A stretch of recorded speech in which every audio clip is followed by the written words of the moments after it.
നിന്റെ പേര്? ഷർമിത. ഷമിത. നമ്മളെ നിന്നെ കർത്താവ് സൗഖ്യമാക്കുന്നു. ഞാൻ ഇവിടെ നിന്ന് പ്രാർത്ഥിച്ചപ്പോൾ കണ്ട ഒരു കാഴ്ച, ഇങ്ങോട്ട് നോക്കി, കണ്ണു തുറക്കുക. ഞാൻ ഇവിടെ നിന്ന് പ്രാർത്ഥിച്ചപ്പോൾ കണ്ട ഒരു കാഴ്ച, നിന്റെ തലയിലേക്ക് കർത്താവിൻ്റെ സ്പർശനം വരുന്നതായിട്ടാണ്. രണ്ട് സൈഡിലും, ഈ സൈഡിലും ഈ സൈഡിലും, തലയുടെ രണ്ട് വശത്തേക്കും യേശുവിൻ്റെ സ്പർശനം ഇറങ്ങി വരുന്നതായിട്ടാണ് ഞാൻ കണ്ടത്. എന്നിട്ട് കർത്താവിനോട് പറഞ്ഞു, ഞാനിവളെ അത്ഭുതകരമായിട്ട് സൗഖ്യമാക്കുവാന്ന്. നമ്മളെല്ലാവരും കൂടെ ഇവൾക്ക് വേണ്ടി ഒന്ന് സ്തോത്രം ചെയ്യാൻ വേണ്ടി പോവാ. യേശുവിൻ്റെ നാമത്തിൽ തലയിൽ സൗഖ്യം നടക്കാൻ വേണ്ടി നീ പ്രാർത്ഥിച്ചോ? തലയിൽ സൗഖ്യം നടക്കാൻ വേണ്ടി നീ പ്രാർത്ഥിച്ചോ? പ്രാർത്ഥിച്ചു. എന്തോ സൗഖ്യമാ തലയിൽ നടക്കണ്ടേ? തലയ്ക്കകത്ത് ട്യൂമറാ. എൻ്റെ യേശുവേ,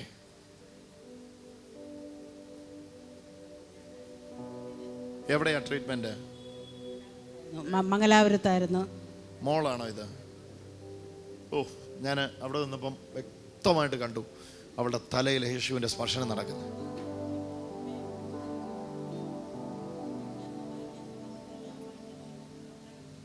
MA പഠിച്ചുകൊണ്ടിരിക്കുകയായിരുന്നു. MA ഫൈനൽ ഇയർ ചെയ്തുകൊണ്ടിരിക്കുമ്പോഴാണ് ഇത്. കേട്ടില്ല? പരീക്ഷ എഴുതാൻ പറ്റിയിട്ടില്ല.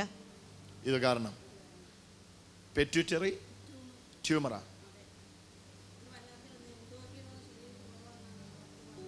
ഇല്ല, ഇന്ന് ആ ബാധ ഒഴിഞ്ഞു പോകും. ഇവിടെ രക്ഷപ്പെടും. ഇവളുടെ 1 വർഷം പോയെങ്കിൽ 9 വർഷത്തെ ദൈവം ഒരൊറ്റയടിക്ക് കൊടുക്കാൻ പോവാ.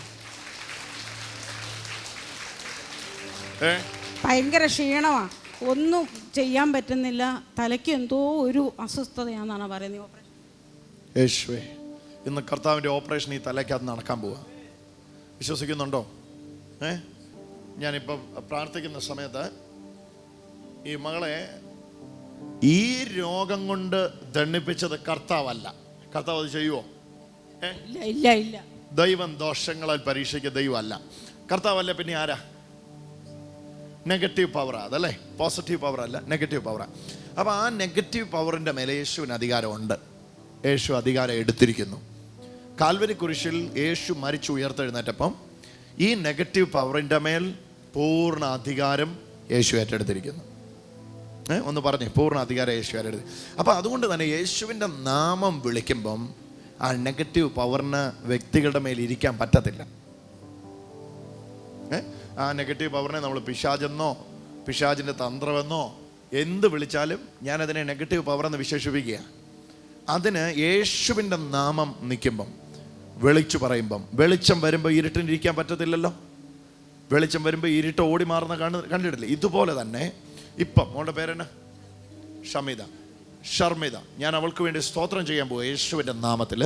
അപ്പോൾ കണ്ടോണം, അവളുടെ ശരീരത്തിൽ ഈ നിമിഷത്തിൽ ആ ഇരുട്ടിൻ്റെ ശക്തി വിട്ടുപോയിട്ട് അവൾ അത്ഭുതകരമായിട്ട് സൗഖ്യമാകാൻ പോവാ. അമ്മ ഈ സൈഡിലോട്ട് പോരെ, കയറിയുന്നു മോനെ. എല്ലാവരുടെയും ഒന്ന് ഈ മകൾക്ക് നേരെ കൈ നീട്ടിക്കേ. നമ്മൾ ഒരുമിച്ചൊന്ന് ഈ മകൾക്ക് വേണ്ടി പ്രാർത്ഥിക്കാൻ വേണ്ടി പോവാ. ശാപനുഖങ്ങൾ ഈ കുഞ്ഞിനെ വിട്ട് അഴിഞ്ഞു വരട്ടെ.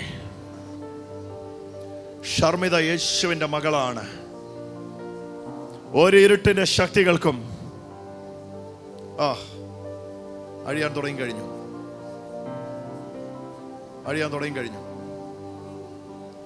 എല്ലാവരും കൂടെ സ്തോത്രം ചെയ്തു.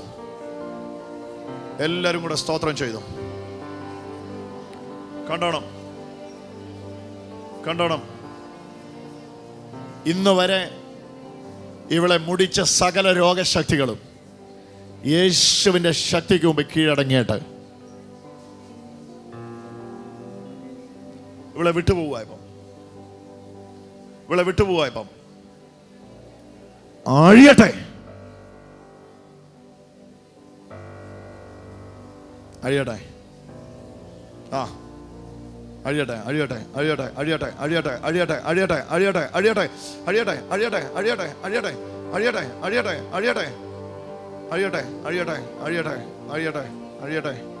പുറത്തു വാ. ഈ കുഞ്ഞിനെ വിട്ട് പുറത്തു വാ. ഇവക്ക് ട്യൂമർ ഇനി വേണ്ട. തല മുതൽ പാദം വരെ കർത്താവിൻ്റെ ജീവന്റെ സമൃദ്ധി അങ്ങോട്ട് ഇറങ്ങട്ടെ. ബാധ ഒഴിഞ്ഞു വീഴട്ടെ. കേടൊന്നും വരുത്താതെ നടുവിൽ തള്ളിയിട്ട് പോയി എന്ന് വചനത്തിൽ ഞങ്ങൾ വായിക്കുന്ന പോലെ ഈ ശരീരത്തിന് ഒരു ദോഷവും വരുത്താതെ ഇപ്പം ഇവിടെ വെച്ച് ആ ദുരാത്മാവ് ഈ മകളെ വിട്ട് ആഴിയട്ടെ. ഓ, ദാ പോണം. പിടിച്ചോണം. അമ്മ മാറിക്കോ. രക്ഷപ്പെടുക. എല്ലാവരുടെയും ഒന്ന് സ്തോത്രം ചെയ്തു. എൻ്റെ കർത്താവേ, മകളെ രക്ഷിക്കണമേ. എൻ്റെ പൊന്നെ യേശുവേ, ഈ മകളെ രക്ഷിക്കണമേ. ഇന്ന് ഇവിടെ വെച്ച് ഇവളുടെ എല്ലാ അലസതയും, എല്ലാ ബുദ്ധിക്കുറവും, എല്ലാ തലയ്ക്കകത്തുള്ള മുഴകളും, ശരീരത്തിലെ എല്ലാ നിരാശകളും, മനസ്സിലെ എല്ലാ വേദനകളും കെട്ടുകെട്ടട്ടെ യേശുവിൻ്റെ നാമത്തിന്റെ ശക്തിക്ക് മുമ്പിൽ. കെട്ടുകെട്ടട്ടെ.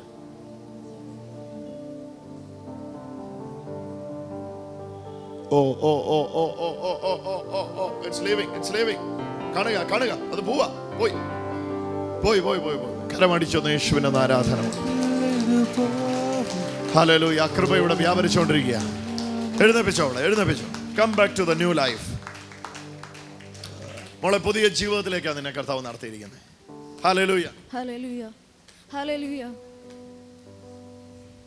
എന്താ വ്യത്യാസം ഇപ്പൊ അനുഭവപ്പെടുന്നേ? പുതിയ എന്തോ പോയി വെളിച്ചമായി. കരമടിച്ചൊന്ന് യേശുവിന് ആരാധന കൊടുത്തു. ഹല്ലേലൂയ. ഇന്ന് ഒരു സർജറിക്ക് ചെയ്യാൻ കഴിയാത്തതാ യേശു നിന്റെ മേൽ ചെയ്തിരിക്കുന്നത്.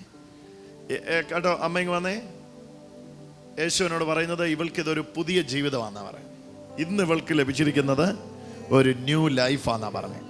നിന്റെ മുമ്പിൽ ഓടി ലക്ഷ്യത്തിലെത്തിയവരെ ഒന്നും ചിന്തിച്ച് നീ വ്യാകുലപ്പെടണ്ട. അവർക്ക് മുമ്പിൽ ദൈവം നിന്നെ മാനിക്കുക തന്നെ ചെയ്യും. അവരെക്കാട്ടിലും മുമ്പിൽ ദൈവം നിന്നെ എത്തിക്കും. ഇവളുടെ സാക്ഷ്യം നിങ്ങളൊന്ന് കേൾക്കണം. ഈ ടെസ്റ്റിമണി എനിക്ക് ഓർമ്മയുണ്ട്. കാരണം വേറൊന്നുമല്ല, ഇവളുടെ ആദ്യത്തെ സ്റ്റേജ് എനിക്കറിയാം. അതുകൊണ്ടാണ് ഇത്രയും സന്തോഷം എൻ്റെ ഉള്ളിൽ ഇവളുടെ കാര്യം പറയുമ്പോൾ. അന്ന് മമ്മിയും ബ്രദറും കൂടെ ആയിരുന്നല്ലേ വന്നേ? അതെ. I still remember. മമ്മിയും ബ്രദറും കൂടെയാണ് ഇവിടെ കൊണ്ടുവരുന്നത്. Actually what was your problem? I had pituitary tumor. അപ്പോൾ വന്നതിന് ശേഷം എൻ്റെ ഒരു കണ്ണിൻ്റെ കാഴ്ച നഷ്ടപ്പെട്ടു. അപ്പോഴാണ് അറിഞ്ഞത് ട്യൂമറാണെന്ന്. അപ്പോൾ ഹോസ്പിറ്റലിൽ ചെന്നപ്പോൾ അവർ പറഞ്ഞു ട്യൂമറാണ്, കുറച്ച് എക്സ്ട്രീമായി പോയി, അപ്പോൾ സർജറി എന്തായാലും വേണ്ട വരുമെന്ന് പറഞ്ഞു. അപ്പോൾ സർജറി ചെയ്താലും കണ്ണിൻ്റെ കാഴ്ച തിരിച്ചു കിട്ടുമോ എന്നുള്ള കാര്യത്തിൽ ഡൗട്ടായിരുന്നു. അപ്പോൾ സർജറി ചെയ്തു. കണ്ണിൻ്റെ കാഴ്ച പോയ അത്ര ആ ഒരു ലെവലിൽ കിട്ടി. പിന്നെ അതിനുശേഷം ഒരുപാട് സൈഡ് എഫക്ട്സ് ഉണ്ടായിരുന്നു. ഇപ്പോൾ എനിക്ക് നടക്കാനൊന്നും പറ്റില്ലായിരുന്നു. മീൻസ് മെഡിസിൻ എപ്പോഴും പോക്കറ്റിൽ. എനിക്ക് ആ സ്റ്റേജ്, അവിടെ വന്ന ആ സ്റ്റേജ് എനിക്ക് ഓർമ്മയുണ്ട്. ഒരു 2 സ്റ്റെപ്പ് ഇവിടെ നടന്നാൽ ഉടനെ ഇവിടെ വീഴും.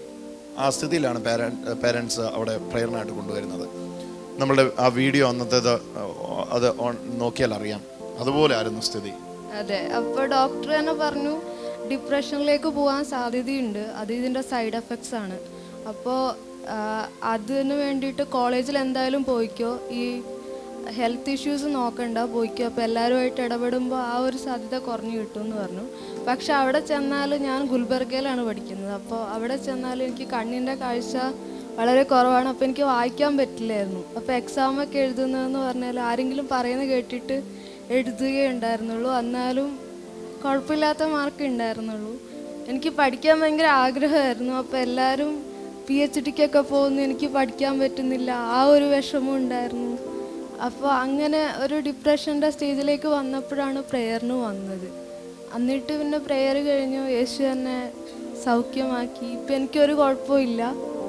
എൻ്റെ 2 കണ്ണിനും ഇപ്പോൾ പൂർണ്ണമായ കാഴ്ചയുണ്ട്. എനിക്കിപ്പോൾ ഒരു ഹോർമോണൽ ഇംബാലൻസും ഇല്ല. ഇപ്പം എനിക്ക് മെഡിസിൻ വേണ്ട. ഇപ്പം എനിക്ക് ഒരു മെഡിസിനും വേണ്ട. ഞാൻ എത്ര ദൂരം വേണേലും ഓടാം, എത്ര സ്റ്റെപ്പ് വേണമെങ്കിലും കയറാം. ഇപ്പം ഞാൻ കംപ്ലീറ്റ്ലി ഓക്കെയാണ്. ഞാനിപ്പോൾ സിവിൽ സർവീസിൻ്റെ കോച്ചിങ്ങിന് ഇവിടെ ചേർന്നു. ഇപ്പം ഒരു വർഷം ഈ കാരണത്താൽ ഒരു വർഷം ഇവളുടെ എഡ്യൂക്കേഷൻ നഷ്ടപ്പെട്ട് അവിടെ വരുമ്പോൾ ഒരു ഒരു ഒരു ഭ്രാന്തി എങ്ങനെയാണോ? ഏകദേശം അതുപോലെ തന്നെയായിരുന്നു. കോമ്പ്രർ ഓർക്കുന്നുണ്ടല്ലോ ഈ മോളെ അവിടെ പ്രാർത്ഥിക്കാൻ വേണ്ടി കൊണ്ടുവരുന്നത്. ഒരു ഭ്രാന്തി എങ്ങനെയാണോ അങ്ങനെയാണ് ഇവളെ അവിടെ ഒന്ന് കൊണ്ടുവന്നത്. പക്ഷെ സെക്കൻഡ് മീറ്റിങ്ങിന് ഞങ്ങൾ ഓഡിറ്റോറിയത്തിൽ ചെല്ലുമ്പോൾ അവളെ കണ്ട് സന്തോഷിപ്പാൻ ഇട വന്നു. കർത്താവ് അത്ഭുതകരമായിട്ട് അവളെ സൗഖ്യമാക്കി. Hallelujah. You are perfectly okay. Yeah, I'm okay. Hallelujah. Enjoy your life. കരങ്ങളെ അടിച്ചുകൊണ്ടൊന്ന് യേശുവിന് ആരാധന കൊടുക്കുക. ഇന്ന്